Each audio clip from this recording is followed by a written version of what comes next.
ప్రతిపక్షాలు రాజకీయం చేస్తుందా, ప్రభుత్వం రాజకీయం చేస్తుందా అందరికీ తెలుసు కదా. నేను ఒక మాట సింపుల్గా అడుగుతున్నా పని సార్.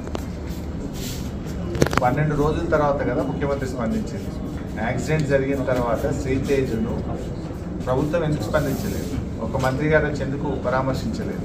12 రోజుల తర్వాత అసెంబ్లీ వేదికగా నువ్వు మాట్లాడి అప్పుడు కదా నువ్వు స్పందించింది. మరి 12 రోజులు ఎందుకు స్పందించలేదు? ఆ 12 రోజులు ఏమైంది? ఇంకోటి, శ్రీతేజ్ ఎంత ముఖ్యమో రాష్ట్రంలో ప్రతి పౌరుడు కూడా అంతే ముఖ్యం కదా.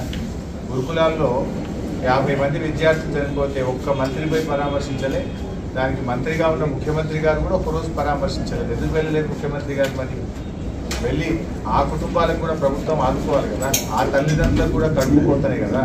ఆ కడుపు కోతపై గిరిజన విద్యార్థులు, దళిత విద్యార్థులు, బీసీ విద్యార్థులు 50 మంది చనిపోతే ఎందుకు ప్రభుత్వం ఆ రోజు స్పందించలేదు?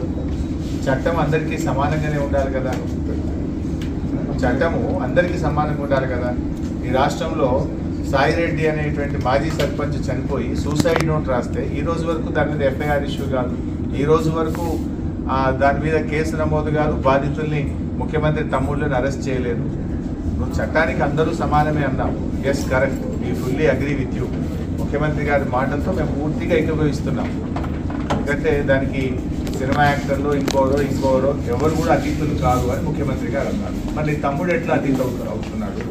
నీ తమ్ముడు మరి వల్లనే నేను చనిపోతున్నా అని ఒక మాజీ సర్పంచ్ చనిపోతే దాని మీద ఎందుకు కేసు ఈరోజు నమోదు కాదు? ఎందుకు నీ తమ్ముడిని ఈ రోజు వరకు అరెస్ట్ చేయరు? ఎందుకు నీ తమ్ముడిని పోలీస్ స్టేషన్ పిలిచి ప్రశ్నించరు? మరి చట్టం నీ తమ్ముడికి నీ కుటుంబానికి చుట్టమైందా అని నేను అడుగుతా ఉన్నాను. How it is? ఏ రకంగా కరెక్ట్?